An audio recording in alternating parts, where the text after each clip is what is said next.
Halo guys, balik lagi di channel kita Nara bareng gue IQ di segmen perspektif mereka. Pekerja kreatif merupakan sebutan bagi orang-orang yang bekerja di dalam industri kreatif dan melibatkan kreativitas dalam setiap pekerjaannya seperti YouTuber, agensi, content creator, dan lain sebagainya. Di perspektif mereka season 2 kali ini, kita akan khusus membahas soal pekerja kreatif dan kehidupan mereka di balik layar pekerjaannya.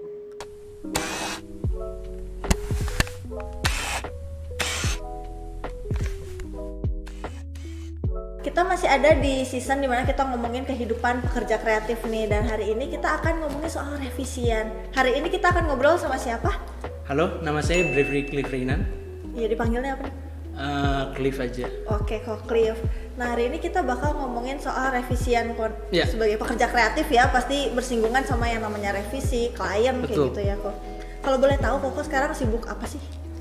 Saya sendiri bisa dibilang saya writer, saya director, saya juga buat atau establish satu production house independent namanya Create Stories. Jadi kita emang banyak buat konten audio visual untuk company, untuk brand, entah itu TVC, entah itu web series, entah itu ads, kita ngerjain semua di sana.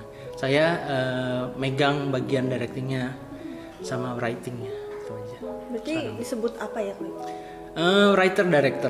Writer director. Biar gampang ya. Iya. Ya. Oke.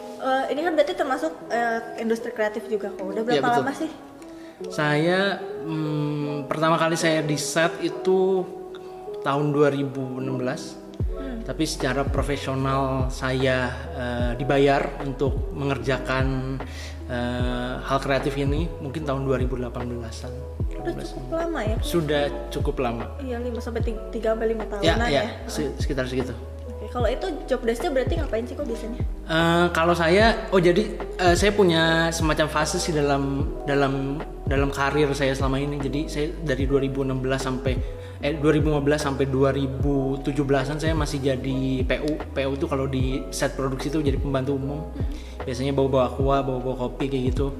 Di sana masa-masa saya belajar sih. Cuman dari 2017 sampai tahun ini 2017 itu pertama kali saya memberanikan diri untuk direct project pertama saya, music video. Jadi itu mungkin pertama kalinya sih saya ngegarap secara project dan dibayar gitu. Itu aja sih. Berarti kalau kayak gini bersinggungan sama kliennya langsung gitu kok? Dari 2017 saya mulai project pertama music video, beberapa bulan kemudian sampai hari ini pun masih bersinggungan dengan klien sih. Puji Tuhan ya. Iya, secara langsung gitu kok atau ada perantaranya lagi? Beberapa project ada perantara, tapi beberapa project emang kita approach langsung bareng sama si kliennya itu sendiri. Oke, Gitu. oke. Ngomong-ngomong soal klien nih ya, Ya. kan udah cukup lama juga pasti udah adalah cukup banyak klien gitu yang ditemuin. Ya. Kalau kayak gitu kok bisa milih-milih klien gak sih? Masa-masa awal sih saya nggak bisa milih karena satu, secara valuasi project saya masih sangat belajar, jadi saya belum bisa nentuin harga dan klien yang saya pengen. Dan kalau misalnya awal-awal kan istilahnya kayak masa-masa coba ya, maksudnya saya coba explore apa yang saya bisa, dari mulai bikin konten yang kecil-kecilan Instagram sampai apapun itu saya ambil gitu.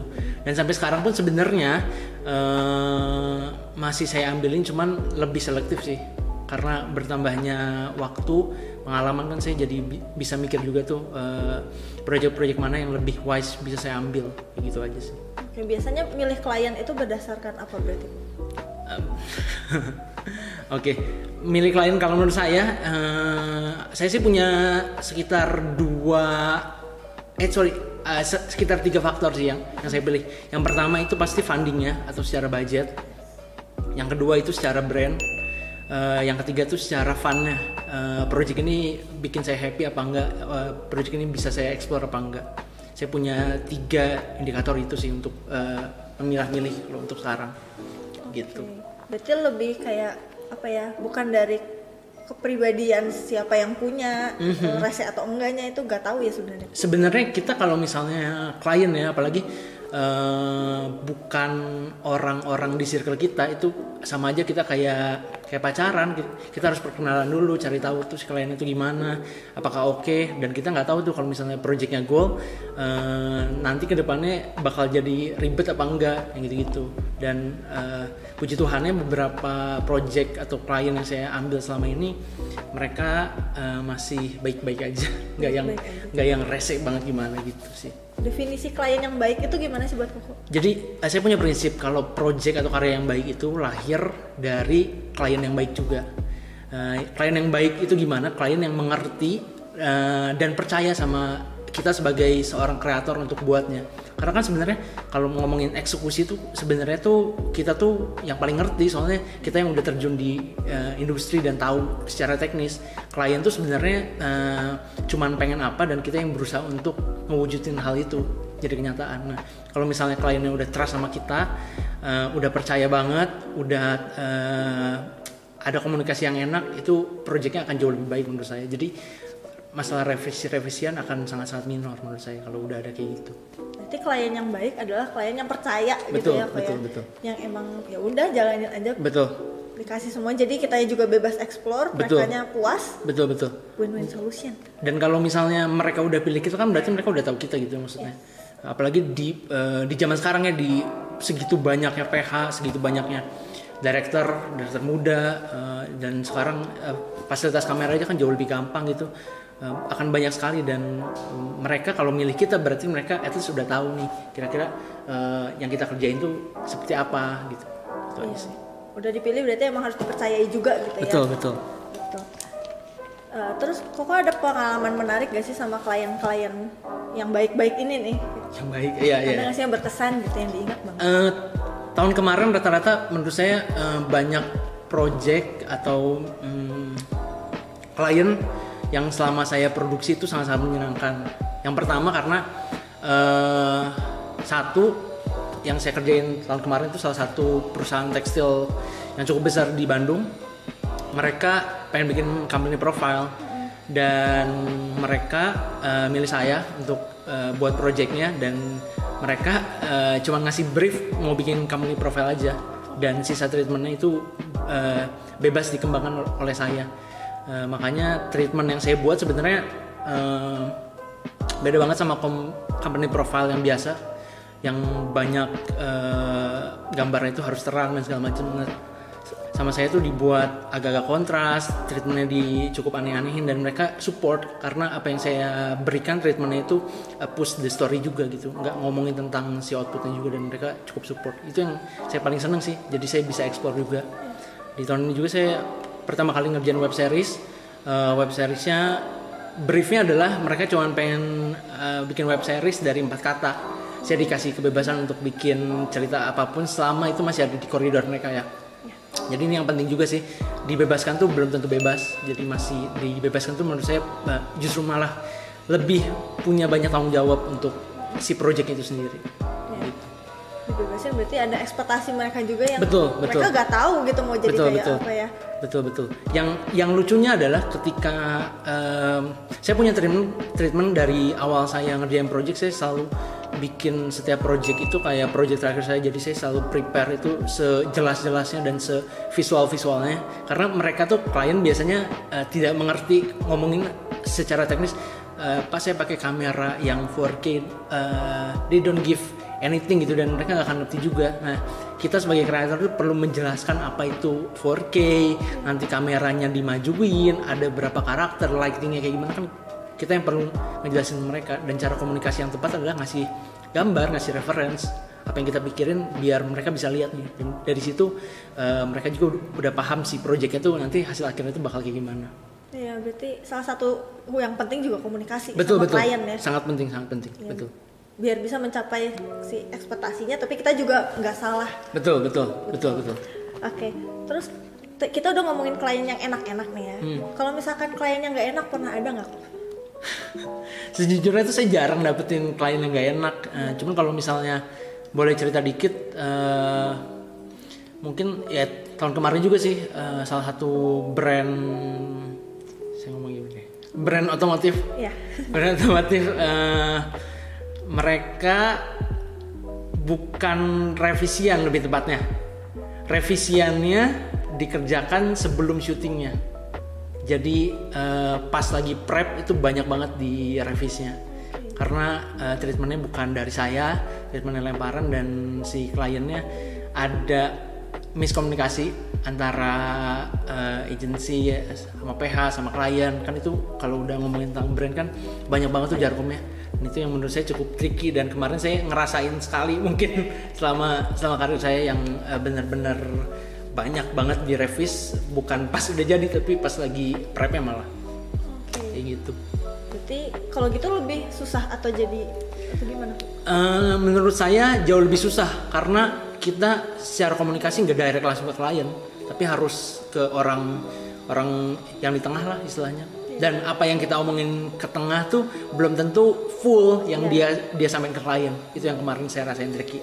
Mungkin ini cerita klasik kalau misalnya Jakarta sih, orang-orang yang agensi PH yang dalam 1 minggu harus videonya harus jadi dan segala macam. Ini mungkin klasik, tapi buat saya ini kayak pertama kali saya ngerasain klien-klien yang kayak gini.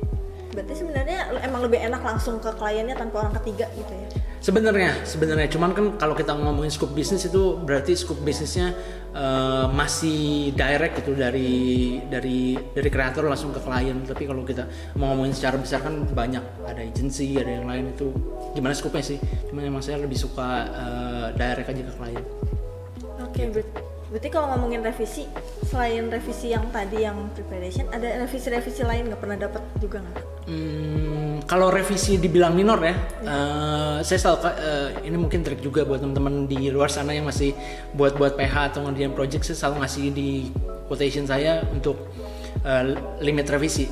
Jadi selalu saya kasih limit revisi. Kalau minor, contohnya minor apa ya? Mungkin warnanya kurang terang dikit, itu masih saya ya nggak apa-apa lah, itu kan cukup minor. Tapi kalau udah ini harus retake, ini harus ganti talent, ini harus diroto, kayaknya belum pernah saya. Tapi kalau minor pasti akan selalu ada sih, kayak ya ganti warna, ganti ini di cuttingnya kurang panjang atau kurang pendek dan segala macam. Minor masih disebut revisi minor. Itu kalau gimana sih kok? Menurut saya menurut saya kalau kita sebagai kreator nggak perlu effort banyak untuk ngerjain revisinya. Kalau misalnya cuman nerangin brightness-nya doang kan itu cepet masih bisa, dan itu pun sama saya dikasih limit. Biasa cuman saya kasih 2 kali. Setelah itu pasti harus udah ada charge lagi. Karena kalau dimintain terus, mereka juga akan jadi keenakan untuk minta revisinya, even though itu minor ya. Kalau boleh tahu kenapa sih si revisian ini harus dibatasin kok? Karena gini, oke, unik. Karena dalam project biasanya klien kalau misalnya nggak dikasih batasan, kemungkinan akan terus ngerevis. Karena human nature kita akan selalu nyari apa nih yang kurang. Akan selalu jadi baik kita sebagai kreator ngasih batasan untuk udah nih stop di sini aja gitu, udah oke. Kalaupun dia minta untuk nambah revisi lagi, harus kita udah siapin beberapa defense statement kita. Kenapa harus diganti? Kayaknya lebih baik di sini, lebih baik diganti ke sini aja kayak gitu sebenarnya. Ada klien yang marah gak kok kalau digituin? Selama saya sih belum pernah. Gak ada ya? Belum ada. Mungkin di luar sana mungkin ada banyak. Ya tergantung cara kita treatment klien juga sih, maksudnya.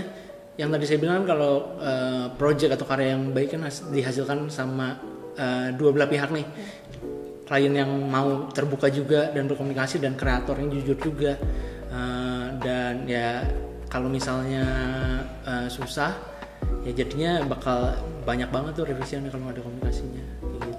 Kenapa dibatasinya 2 kali kok? Kenapa nggak 3, 4 gitu? Karena kalau misalnya di post production saya kan ada offline sama online. Biasanya di offline-nya saya kasih 1 kali revisi, offline cutting, di online-nya baru saya kasih juga kayak gitu. Makanya 2 kali. Oke, berarti satu-satu ya? Iya, betul. Sebenarnya ini berarti balik lagi ke kebijakan masing-masing. Betul. Tergantung kreatornya juga sih, maksudnya mau 3 kali pun sebenarnya nggak apa-apa, cuman kalau di saya selama ini punya mekanismenya cuman 2 kali aja gitu, nggak pengen lebih. Biar cepet juga gitu. Berarti kalau misalkan si klien ini mau minta revisian tambahan, harus bayar lagi dia nambah? Iya, jadi kan sebenarnya kan quotation kan kita kasih di awal tuh. Ya. Jadi secara nggak langsung klien pun sudah membaca gitu. Jadi dia udah tahu nih bahwa project ini saya cuma bisa dikasih 2 kali kesempatan untuk direvisi. Dan di timeline pun waktu kita offer ke kliennya, kita udah tunjukin nih poin-poin di mana aja yang bisa direvisi. Ada 2 kali nih, cuman gitu doang. Jadi mereka juga bisa lebih aware dan harus kita nge-edukasi sih soalnya. Kan kita yang tahu capeknya revisi, jadi kita yang perlu ngasih tahu mereka betapa makan waktunya, betapa makan tenaganya, dan harus kita yang membatasi. Oke, berarti kalau revisinya dibatasin kayak gitu kok memungkinkan nggak buat klien tuh gak puas sama hasil akhirnya? Mungkin kalau kita prepnya atau ngasih previsnya itu nggak jauh banget sama yang hasil jadi. That's why menurut saya revision akan sangat-sangat minor kalau kita prep dan ngasih visual. Kalau di kita tuh previsualnya udah seclear mungkin, jadi si klien tuh udah ngebayangin videonya jadi sebelum kita syuting videonya. Itu akan sangat meminorkan revisi. Itu yang treatment yang saya selalu pakai. Jadi even though belum syuting nih, saya udah ngasihin si previs videonya, entah itu dari gambarnya, dari musiknya, dari efek-efeknya udah saya kasih duluan. Jadi mereka udah kebayang, Pak, Bu, videonya bakal kayak gini, kurang apa. Nah, di situ kan ada proses diskusi sama ada komunikasi sebelum kita direvisi nanti pas udah syuting. Dan itu menurutku jauh lebih efektif. Better kita prepare lebih matang, kita kasih lihat mereka paham dulu. Biar nanti ke belakangnya revisiannya enggak yang major gitu. Kayak menggiring ekspektasi mereka. Betul. Setuju. Ke titik yang akan kita buat nanti gitu. Betul. Berarti lebih baik kita prepare lebih lama, lebih susah, prepare-nya lebih ribet dibanding nanti post pro-nya banyak revisian gitu. Kalau saya pribadi saya setuju dengan banyak persiapan sih. Biar jauh lebih matang juga dan kita punya clear communication sama kliennya. Itu yang selalu saya pakai. Dan saya selalu setuju itu. Tapi ada banyak orang juga mungkin yang caranya berbeda. Dan treatment ke kliennya pun ada yang berbeda. Jadi sebenarnya kita perlu cari kita sendiri tuh yang paling efektif tuh kayak gimana. Kayak gitu sih. Ya, kayak mau ujian ya, lebih baik belajar dulu daripada nanti remet. Betul. Pernah dapat revisi yang mendadak gitu nggak? Buat besok misalkan? Enggak, kalau saya pribadi ya. Karena kan kalau kita di production house bikin video ads atau apapun konten berbentuk audiovisual, kita selalu ngasih timeline gitu. Maksudnya di minggu ini itu waktunya post pro, jadi semua revisian itu bakal di minggu ini. Jadi saya sangat tidak mau yang mendadak-mendadak. Oke. Gitu kalau saya. Berarti ini bisa banget dicontoh buat semua yang pekerja kreatif gitu ya? Bisa. Mungkin bisa dicoba, cuman perlu di-adjust tergantung si industrinya. Karena kalau saya belum kebayang sih kalau misalnya desain atau ilustrasi yang gitu-gitu dimintain harus ada timeline fix kayak gitu kan agak sulit mungkin. Jadi perlu di-adjust juga sih tergantung apa yang dikerjain juga. Oke, berarti kalau misalkan aku tanya cara handle kerjaan yang lain karena ada revisi, berarti udah nggak ada ya revisinya, nggak mendadak gitu maksudnya? Iya. Kalau saya lebih suka projectnya terplanning dengan baik sih. Minggu ini beresin editing, revisian semua, dikirim datanya. Minggu depan baru masuk yang project lain kayak gitu. Jadi sangat mengurangi yang overlap. Iya betul. Berarti salah satunya juga dicatat di planning. Mungkin tips juga buat teman-teman di rumah bisa di note gitu ya. Kalau planning ini tuh sebenarnya penting supaya nggak nabrak-nabrak betul. deadline-nya betul. Biar kliennya juga tereducate sih, maksudnya bahwa kita tuh nggak ngerjain project kamu doang gitu. Karena kalau misalnya kita kasih batas waktunya dalam sebulan, wah masa kita nunggu satu klien dalam sebulan? Iya betul. Sangat susah gitu. Jadi lebih baik kita planningin, plotin. Jadi mereka juga punya mereka juga jadi menghargai apa yang kita kerjakan gitu. Kita punya waktu seminggu ini untuk beresin revisian, kita kasih tenggatnya, mereka juga jadi aware gitu untuk ya udah minggu ini aja harus beres kayak gitu. Iya. Kalau di molor-molor kasihan. Iya, kasihan yang ngerjain juga ya. Betul. Jadi sama-sama enak salah satu caranya dengan planning ini. Kan di luar sana banyak banget yang dapat klien rese gitu ya Kok ya. Kayak yang minta revisian mendadak atau yang revisiannya berkali-kali, mungkin karena balik lagi nggak disiapin, nggak di awal tuh nggak diomongin. Nah, menurut Koko gimana caranya buat meminimalisir konflik sama klien? Oke, konflik dalam konteks revisian. Yang paling pertama sih kita harus ngobrol dulu sama klien sih, karena biasanya tuh revisian, apalagi ngomongin tentang konflik ya, karena kliennya mau apa, kitanya belum bisa nangkep nih yang dimauin sama si klien. Jadi kita coba nyari, bikin A, ternyata nggak salah direvisi, bikin B, nggak salah, C nggak salah gitu. Jadi kan kita harus tahu dulu nih si kliennya mau apa, dan harus, menurut saya sih harus punya satu visi dulu kayak klien sama kita juga yang buat projectnya. Itu satu, punya clear communication juga. Misalnya paling gampang adalah Pak, saya biasanya tiap kali project ada 2 kali revisi. Kalau misalnya tiap pengerjaan saya punya waktu sekitar 2 minggu untuk beresin ini. Kan itu kita udah ngasih statement kita nih. Maksudnya kita cuma punya 2 minggu.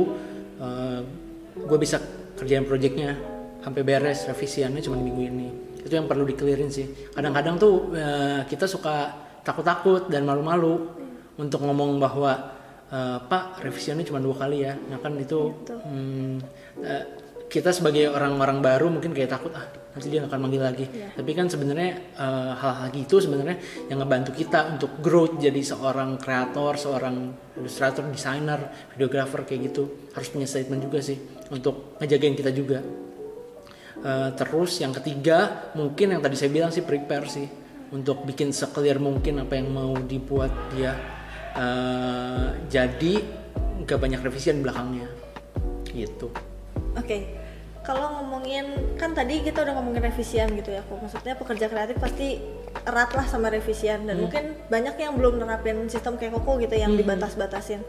Nah, kalau Koko sendiri apa sih memotivasi buat tetap ada di industri kreatif yang sebenarnya tuh capek gitu karena ya banyak faktornya gitu ya? Iya.